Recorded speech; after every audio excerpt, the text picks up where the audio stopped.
When night falls and our eyes begin to grow heavy, something strange happens. The world around us fades away. Sounds blur, our body softens, and suddenly we're gone. For hours, we disappear from the waking world. We stop thinking, acting, or even remembering where we are. Then, a few hours later, we open our eyes again as if nothing happened. But where were we during that time? Where do we go when we sleep? This question has followed humans for thousands of years. Every culture, from ancient Egypt to modern neuroscience, has tried to understand what happens when the lights of consciousness turn off. The Greek philosopher Aristotle saw sleep as physical rest, a time for the body to renew itself. Others, like the Indian philosopher Sri Aurobindo, believed it was a spiritual journey. In sleep, the soul goes out of the body and lives in other planes of being. Between these two ideas, the physical and the spiritual, lies one of life's greatest mysteries. In the 20th century, scientists began observing the sleeping brain using electroencephalography. They discovered that the brain doesn't shut down at all. It becomes incredibly active. Sleep moves through stages: light sleep, deep sleep, and REM, rapid eye movement. During REM, our eyes move beneath closed lids. Our breathing changes and our brain waves resemble wakefulness. This is when most of our dreaming happens. But what exactly are dreams? Sigmund Freud called them the royal road to the unconscious. He believed they reveal hidden desires and emotions through symbols. A snake as fear, a house as a self, flying as freedom. Carl Jung, his student, expanded this idea. He believed dreams speak from a deeper layer, the collective unconscious, filled with universal symbols he called archetypes: the mother, the hero, the shadow. To him, dreams are the guiding words of the soul.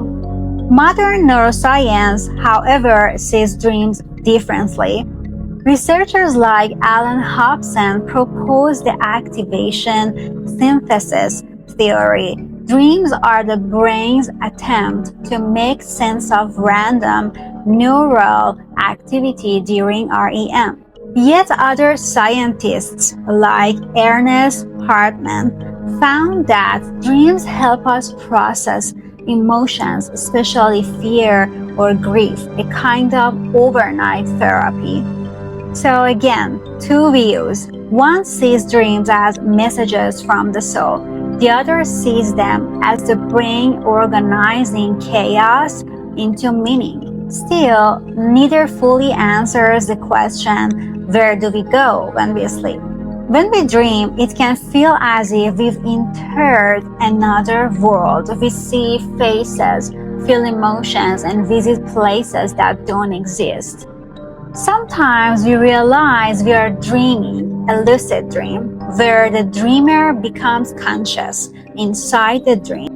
Scientists have confirmed this state by tracking pre-decided eye movements on EEG. In lucid dreams, people often control their experiences, flying, meeting loved ones, exploring impossible places. Some artists and inventors like Salvador Dali, Thomas Edison, and Nikola Tesla even use dream states for creativity and insight. But while the mind travels, the body repairs itself. During deep sleep, growth hormone is released to rebuild tissues and strengthen bones. The immune system activates, and the lymphatic system, discovered by Dr. Maiken Nedergaard, clears toxins from the brain, acting like a dishwasher. This cleansing helps prevent buildup of harmful proteins like beta amyloid, linked to memory loss and Alzheimer's disease. Sleep also strengthens memory. As Matthew Walker explains, it acts as a safe button for the brain, transferring memories from short-term to long-term storage and improving emotional balance. Each night, we pass through about 5 90-minute sleep cycles. Early cycles contain more deep sleep for physical restoration. Later ones contain longer REM phases for mental and emotional repair. Brain waves change throughout these stages. Theta waves during light sleep, delta waves during deep sleep, mixed fast waves during REM. Interestingly, similar brain waves appear in deep meditation. Monks can produce delta and theta waves while awake, leading some to wonder, is sleep the body's natural form of meditation? In many spiritual traditions, sleep is seen as a small death, a journey of the soul. In Hinduism, deep dreamless sleep, sushupti, is said to be the closest experience to pure consciousness. Buddhist dream yoga trains practitioners to stay aware while dreaming. In ancient Persia, sleep was seen as the soul's nightly voyage through divine realms. Whether these are metaphors or real experiences, they all point to one truth. Sleep is not nothingness. It is a living, active process. The body heals, the brain cleanses, the heart processes, and maybe the soul travels home. As Rumi wrote, the soul is here for its own joy. When you sleep, it goes back to its home, and when you wake, it returns to serve you again. Later, sleep scientist Stephen LaBerge from Stanford University continued this research. He showed that lucid dreaming can help people overcome nightmares, improve creativity, and even practice real-life skills in the dream world. LaBerge once said, "Dreams are not just what happens to us, they are what we create." Spiritually, lucid dreaming has long been seen as a gateway to higher awareness. People throughout history have also described visitation dreams, where they meet loved ones who have passed away.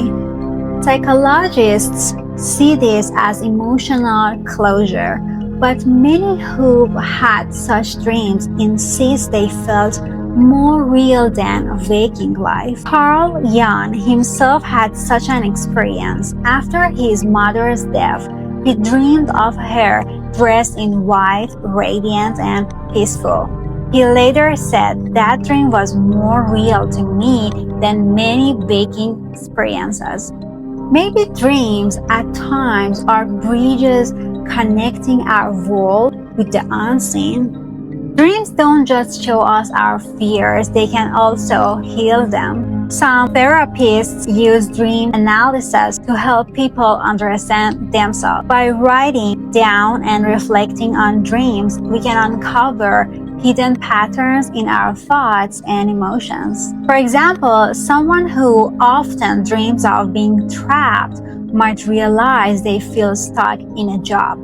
Once they see the connection, the dream stops. This is the beauty of dreams. They tell the truth even when we don't.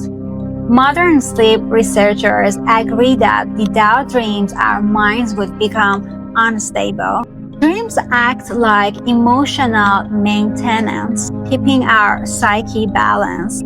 As Matthew Walker wrote, dreaming is like overnight therapy. It takes the sharp edges off emotional experiences. So, what are dreams? biology, or mystery? Maybe they are both. Science tells us they are the brain's way of processing memory and emotion. Spiritual traditions tell us they are messages from the soul, and maybe those two views are not opposites, but two sides of one truth. As the philosopher Descartes once wondered, how can I be sure that this moment is not a dream? Maybe, just maybe, dreaming and waking are not different worlds at all, only different shades of the same consciousness. So the next time you wake from a dream, strange, beautiful, or frightening, don't rush to forget it. Write it down, feel it, listen to it, because somewhere within it there may be a message from your mind or from your soul. Science has given us many answers about sleep and dreams, brain waves, REM cycles, neurons, and hormones. But for thousands of years before laboratories and EEG machines existed, people already looked at dreams in another way. They saw sleep not just as rest for the body, but as a journey of the soul. In every ancient culture, Egypt, Persia, India, China, Greece, and among native tribes, dreams were seen as messages from the divine, from ancestors, or from the hidden world of spirit. These beliefs might sound mystical, but they all ask the same question that science is still trying to answer. What happens to our consciousness when we sleep? Because when the body lies still, when the eyes no longer see, and when the senses go quiet, something continues. We still experience, we still feel, we still exist. So what is that part of us? Where does it go? Let's start with one of the oldest ideas from ancient Egypt. The Egyptians believed that every person had several parts of the soul. One of them, called the Ba, was like a bird with a human head. They said that during sleep, the Ba left the body and flew to the world of dreams, a realm between the living and the dead. At sunrise, it would return to the body, bringing back wisdom or visions. That's why in Egyptian art, you often see the Ba bird hovering above a sleeping or dead person. It represents the soul traveling. In ancient Persia, people also believed sleep was a temporary release of the soul. The philosopher Zoroaster taught that dreams could reveal spiritual truths, showing us both good and evil forces. Sleep was a time when our inner light could connect with higher realms. In Hindu philosophy, there are 3 states of consciousness: waking, dreaming, and deep sleep, and the 4th, called Turiya, which is pure awareness beyond them all. They say that in dreams, the soul experiences the subtle world, the realm of imagination and emotion, while in deep sleep, it rests in unity with the ultimate source, Brahman, or universal consciousness. The Mandukya Upanishad says the dreamer creates worlds of light and shadow out of himself, and the sleeper rests in peace, merging with the self that is beyond all dreams. In the Bible, dreams were seen as divine messages. Joseph interpreted Pharaoh's dream of 7 fat cows and 7 lean cows as a prophecy of abundance followed by famine, and saved Egypt by preparing food stores.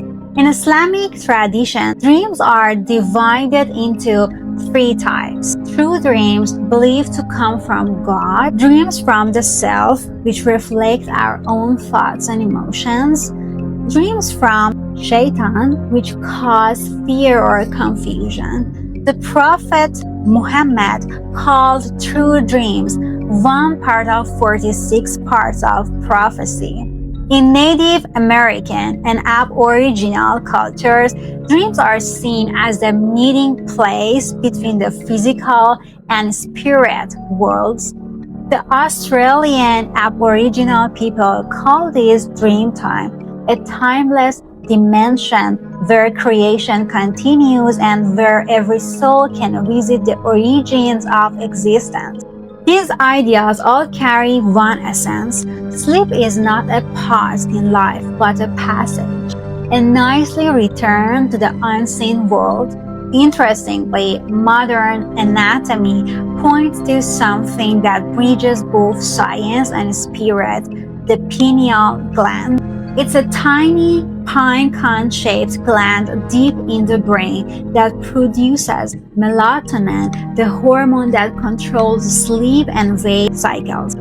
In Hinduism and Buddhism, it's linked to the Ajna chakra, or third eye, believed to be the seat of intuition and higher vision. In the 17th century, philosopher René Descartes called it the seat of the soul.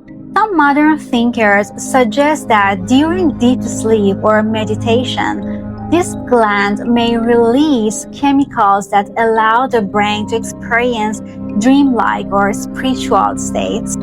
Though not proven, it's a fascinating link between the biological and the mystical. Another piece of the mystery comes from near-death experiences, NDEs.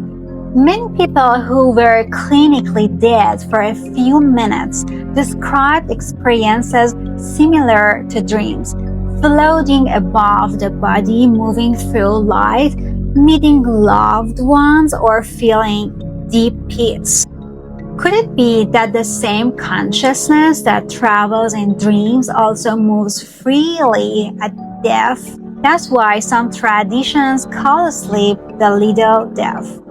The Sufi mystic Rumi said, "Death is a wedding night for the soul." In many spiritual traditions, the human being is made of more than just a physical body. There is also an energy body, sometimes called the astral or subtle body, which carries our emotions, thoughts, and soul. In Persian mysticism, this was called the hamia, the radiant form that journeys beyond the body during sleep. Across cultures, people have tried to use sleep as a spiritual path, not just something that happens to us, but something we can awaken inside. In Sufism, saints spoke of dreams as divine messages that come before dawn, the hour when the veil between worlds is thinnest. In Christian mysticism, saints like Augustine and Monica describe guidance through dreams. It's easy to think science and spirituality are opposites, but they're both trying to understand the same mystery, consciousness. Science studies its signals and brain waves. Spirituality explores its depths and meaning.